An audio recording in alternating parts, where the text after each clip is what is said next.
Há pouco tempo atrás eu gravei um episódio sobre vícios de um modo geral e falei tanto de vício, a dependência química, em vícios em substâncias que geram dependência, mas também tentei trazer para o público o cenário da pessoa se viciar, vamos dizer assim, criar uma dependência em algum comportamento, como, por exemplo, uso do celular, pornografia, jogos, apostas.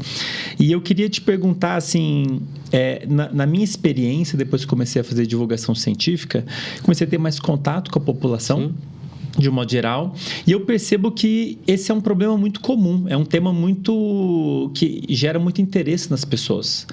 Então, a impressão, e aqui eu estou falando de uma experiência pessoal, nem é um dado epidemiológico ou de nenhum estudo, a impressão que eu tenho é que é muito comum as pessoas terem algum problema, vamos colocar assim, de vício em alguma coisa, algum comportamento na vida delas. E eu queria te perguntar, você que tem experiência nesse assunto, está por dentro da literatura, como é que está a prevalência de vícios em comportamentos, assim, em nível nacional e mundial? E o que você acha que está acontecendo para ter tanta gente tendo problema com vícios de um modo geral?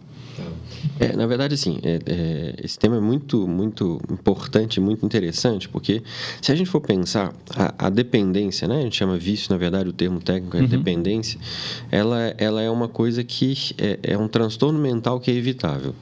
Se a gente for pensar, quem não consome droga nunca vai ter dependência. Então, se a gente conhece o fator causal, a gente consegue estudar melhor quais são, de fato, os mecanismos biológicos, né? A Nora Volkow, que é uma pesquisadora americana, que é, assim, um pouco, foi quem modernizou a discussão em torno das dependências, né? Ela resume a questão de uma forma muito simples, né? E o nome do teu podcast é exatamente isso, né? A dependência, a culpa é do cérebro, né? É uma doença, uma doença do cérebro. O que acontece? Quando a gente vai se expondo a certo estímulo... Na verdade, assim, a gente tem no nosso cérebro o que a gente chama de circuito de recompensa. E eu falo assim, o nome foi dado errado, porque ele não é um circuito que serve para recompensar a gente. Na verdade, esse circuito, evolutivamente, tem uma função que é de sobrevivência e de manutenção da espécie. O que ele faz? Ele faz que, quando a gente está em situações de aperto, ou que a gente está em situações que permitem a gente comer, beber e transar, né, ele vai colocar a gente num estado de alerta e isso vai permitir com que a gente aumente a chance dessas três coisas acontecerem, basicamente. Só que o que acontece? Para que isso aconteça com mais chance, esse circuito, quando ele é estimulado num determinado momento, ele acaba registrando memórias, que a gente chama de memórias inespecíficas, que são pistas que vão levar a essas três coisas. Eu sempre dou um exemplo para os meus alunos que é simples. Imagina, você está num deserto, morto de sede, você começa a andar para lá, para cá, não acha uma fonte de água, começa a ficar com medo, começa a ficar com a sensação de que você vai morrer, de repente você vê um monte de urubu. E aí você fala, agora morri mesmo. Mas de repente dá um insight na cabeça, pô, onde tem urubu deve ter água.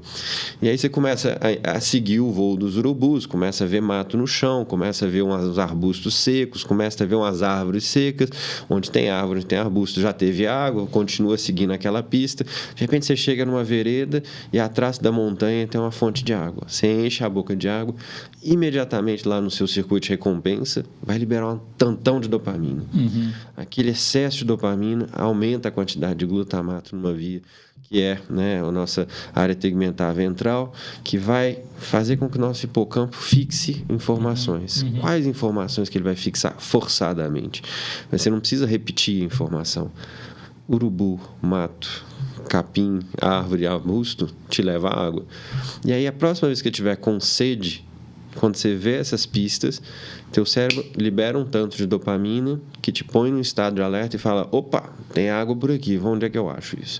Então, esse circuito ele tem uma potência de gravar memórias que te levam a ativar esse estado de alerta. Então, o que acontece? A droga e alguns estímulos fazem com que a gente grave essas memórias.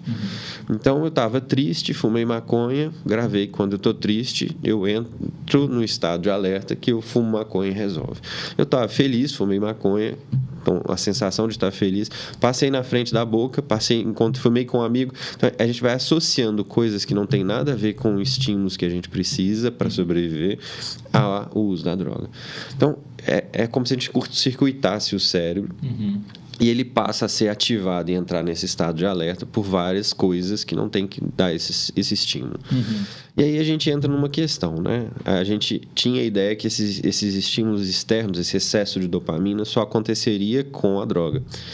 Foi então que a gente descobriu que existem outras formas de ativar isso, né? E aí você tem o jogo, né? Que você tem um estado de alerta, né?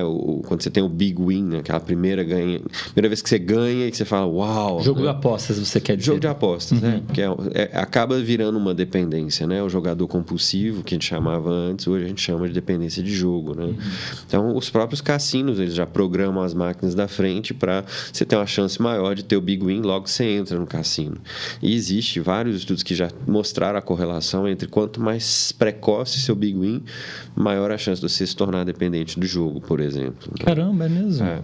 O precoce quer dizer o quão rápido eu ganhei a primeira vez. a primeira vez. Porque se você tem várias frustrações, você pode desistir. Você tem uma cadeia de aprendizagem que é rápida. Mas quando você tem a primeira disparada de dopamina, não, eu dei conta, a chance de você ir progredindo nas máquinas que vão te dar mais dinheiro é maior. Eu suponho que os donos dos jogos saibam disso. Tudo é manipulado.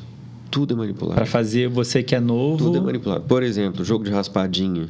Né? Na verdade, eles vendem um rolo de raspadinha para o dono da banca, que recebe o valor do prêmio. Então, ele sabe... assim, por mais que pareça um jogo de azar, quem vende o jogo sabe quanto tem que pagar e sabe quanto de pagar que tem naquela caixa de raspadinhas. O vendedor também sabe, porque ele vai acompanhando quem raspa e ganha, ele sabe mais ou menos quem vai ganhar. Ele consegue, de alguma forma, dirigir para quem compra regularmente o jogo de raspadinha. Então, existe uma série de manipulações por trás do jogo que leva à dependência. Isso já é bem conhecido e, assim, existem vários estudos. Eu fiz um curso de formação na França, quando eu estava morando lá, exatamente do órgão francês que controla os jogos. E o cara falou assim, as coisas são todas manipuladas para aumentar a chance de você continuar ali dentro. A mesma forma, a gente está vivendo hoje a dependência de internet, ou, né, mais simples, a dependência de celular. Né? Porque a internet hoje foi facilitado o acesso através do celular.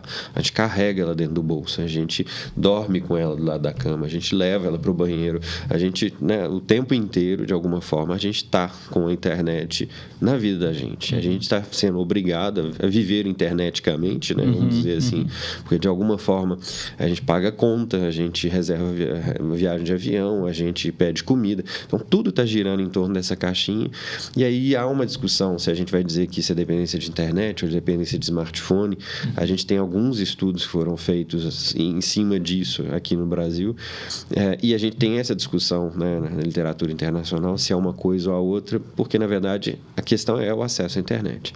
E aí a gente vai ter, dentro dessa dependência de internet ou de smartphone, que é a grande questão, algumas coisas que aparecem são os jogos eletrônicos, e aí, bom, você vai ter o mesmo mecanismo de cassino, né? Você tem uma programação, ali se gera, né, uma cultura, um grupo de identificação, uma situação em que você tem reconhecimentos programados para que você tenha mais no começo e mais difícil no final. Você vai ter, né, toda uma cumplicidade de grupo que vai se gerando ali. Enfim, você vai tendo estímulos que vão fazendo a ativação desse circuito de recompensa de uma forma programada, meio que ativada propositalmente, mais fácil no começo, mais difícil no final. E aí você vai começando a perder o controle, né, num determinado ponto. Não é todo mundo? Não. Na dependência de qualquer droga, a estatística é 1 em cada 4 que experimenta e faz uso regular vai se tornar dependente. 1 em cada 4? 1 em cada 4, Na dependência comportamental, a gente não sabe ainda, porque... Não tem dado suficiente ainda para... Os diagnósticos foram incluídos nas classificações internacionais muito recentemente, e as pesquisas, por consequência, ainda são muito recentes. No Brasil, o primeiro estudo que vai avaliar isso é o LENAD, que está terminando a coleta esse ano, né? A Clarice Madruga, em São Paulo, e o Laranjeira estão executando esse estudo nacional. Eles incluíram também a avaliação de dependência de internet e de smartphone dentro dessa história. E aí a gente tem alguns sinais que indicam claramente que há um problema, né? Que é literalmente a perda de controle, né? Quando você não tem acesso à internet ou acesso ao meio de ter acesso à internet. Essa perda de controle vai ser marcada, né, por a gente chama isso de disforia, né? A pessoa fica sem energia, para baixo, desanimada, não consegue tocar a vida dela direito porque ela está sem o acesso, né? Como se fosse uma abstinência. Como se fosse uma abstinência, exato. E você vai ter, do outro lado, né, uma perda de controle, ou seja, eu me programo para, né, olhar a Folha de São Paulo 15 minutos e passo 2 horas ali porque eu me perco assim, num ponto de outro, e isso começa a trazer prejuízos na minha vida, né? Eu deixo de frequentar meus amigos, eu deixo de sair, eu deixo de praticar esporte, eu deixo de... Isso tudo em detrimento a esse problema, né, que acaba virando o uso de acesso à internet.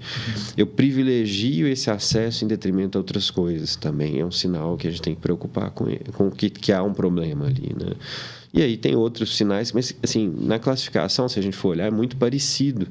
E existem alguns estudos de neuroimagem, de neurobiologia, que encontram uma semelhança da ativação e da modulação do sistema de recompensa, como acontece na droga, de uma forma menos intensa, mas como acontece na droga. O que fez com que, né, o grupo que tratou do tema na Associação Americana de Psiquiatria incluísse, né, a dependência de smartphone, né, e a dependência de jogo, isso dentro disso que a gente chama de dependências comportamentais. O que indica que não é só a droga que causa essa perda de controle do próprio comportamento, né? Exato.